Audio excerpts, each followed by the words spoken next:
धर्म में एकादशी व्रत का बहुत ही महत्वपूर्ण स्थान है।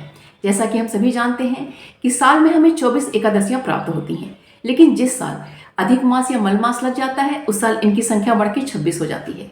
संसार में ऐसा कोई मनुष्य नहीं है जिससे जाने अनजाने किसी प्रकार का पाप ना हुआ हो या प्रतिदिन उससे पाप ना होता हो। पाप एक प्रकार की गलती है जिसका हम सभी को दंड भोगना पड़ता है। शास्त्रों के अनुसार चैत्र मास के कृष्ण पक्ष की एकादशी, जिसे हम पाप मोचनी एकादशी कहते हैं, इस एकादशी के व्रत के प्रभाव से अनेकों प्रकार के पाप नष्ट हो जाते हैं।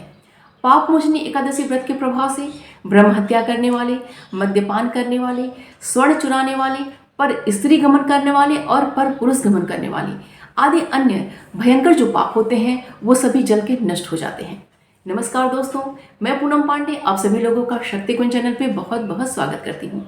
आज इस वीडियो में हम लोग जानेंगे कि 2024 में चैत्र मास के कृष्ण पक्ष की एकादशी कब रखी जा रही है, एकादशी तिथि का प्रारंभ कब हो रहा है, इसका समापन कब हो रहा है, इस एकादशी का पारण मुहूर्त कब है, स्मार्तों की एकादशी कब है और वैष्णव की एकादशी कब है, और एकादशी के दिन हमें कौन कौन से शुभ योगों और नक्षत्रों की प्राप्ति होती है, आदि अन्य बहुत सारी अन्य जानकारियां भी आपको इस वीडियो में प्राप्त होंगी।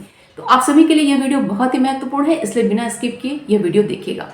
अगर चैनल पर नए हैं तो आप सभी से रिक्वेस्ट है कि प्लीज़ चैनल को सब्सक्राइब कर लीजिएगा और नोटिफिकेशन का बेल जरूर ऑन कीजिएगा। तो चलिए आगे का वीडियो प्रारंभ करते हैं।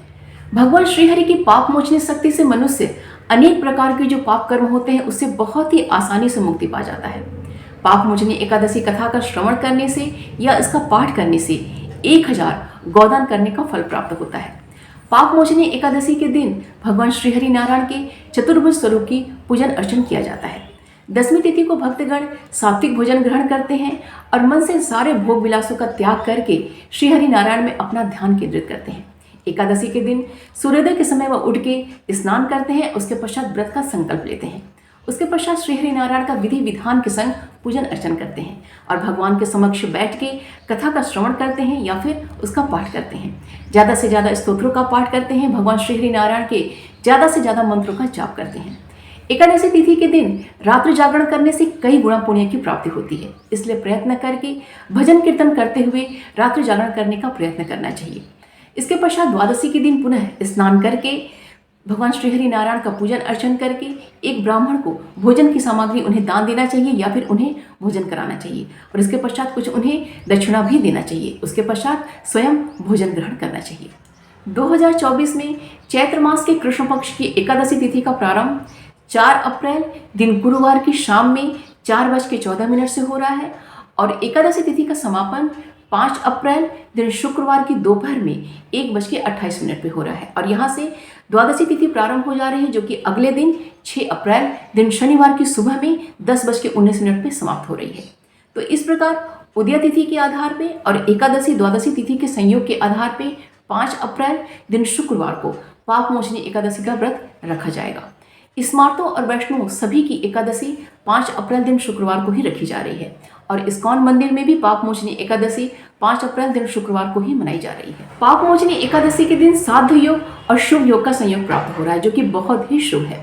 शुक्रवार का दिन है और उसके ऊपर से साध्य योग और शुभ योग का संयोग प्राप्त हो रहा है, तो श्रीहरि नारायण की तो कृपा प्राप्त होगी ही होगी, माता लक्ष्मी की कृपा भी प्राप्त होगी। इस दिन नक्षत्रों की बात करें तो इस दिन धनिष्ठा नक्षत्र और श्रवृषा नक्षत्र का संयोग प्राप्त हो रहा है। पाप मोचनी एकादशी का जो पारण मुहूर्त है वो 6 अप्रैल दिन शनिवार की सुबह में 5:44 से लेकर सुबह में 9:55 तक है। जो भी भक्तगण एकादशी का व्रत करते हैं उन्हें सदा अपनी एकादशी का जो पारण है वो पारण मुहूर्त में ही करना चाहिए, अन्यथा एकादशी का पूर्ण लाभ उन्हें प्राप्त नहीं होता है। एकादशी व्रत के दिन दीपदान का बहुत ही ज़्यादा महत्व होता है, तो इस दिन हमें तुलसी माता को दीपदान करना चाहिए, पीपल के वृक्ष में दीपदान करना चाहिए, आंवले के वृक्ष में दीपदान करना चाहिए। अपने घर का जो आसपास का जो मंदिर है भगवान श्रीहरि नारायण का या भगवान शिव का, उस मंदिर में दीपदान करना चाहिए और अपने घर के जो मंदिर है उसमें पूरी रात्रि एक दीपक प्रज्वलित करके रखना चाहिए। ये बहुत ही उत्तम होता है और इससे बहुत ही ज़्यादा लाभ प्राप्त होता है। पाप मोचनी एकादशी के दिन अपने पाप के नाश के लिए और अपने पुण्य के उदय के लिए गजेंद्र मोक्ष का पाठ करना बहुत ही उत्तम होता है और इसके साथ ही साथ विष्णु सहस्त्र नाम का पाठ करना भी बहुत ही ज़्यादा उत्तम माना जाता है। अगर मंत्रों की बात करें तो इस दिन ओम नमो भगवते वासुदेवाय नमः इसका ज़्यादा से ज़्यादा जाप करना चाहिए। मेरे चैनल पे आपको भगवान श्रीहरि नारायण का, माता लक्ष्मी का बहुत सारे वीडियो आपको प्राप्त हो जाएगा। मेरे चैनल पर अगर आप जाके प्लेलिस्ट में अगर आप देखते हैं तो बहुत ही आसानी से आपको वीडियो सब प्राप्त हो जाएगा। तो वहाँ से आप वीडियो को सुन भी सकते हैं और पढ़ भी सकते हैं। उम्मीद करती हूँ कि यह वीडियो आप सभी के लिए बहुत ही उपयोगी होगा। इस वीडियो को ज़्यादा से ज़्यादा लोगों तक शेयर कीजिए ताकि और लोग भी इसका लाभ उठा सकें। तो मिलते हैं अगले वीडियो में। भगवान श्री हरि नारायण और माता लक्ष्मी की कृपा दृष्टि हम सभी पर बनी रहे, यही मंगल कामना है। अपना और अपनों का ख्याल रखिएगा। नमस्कार।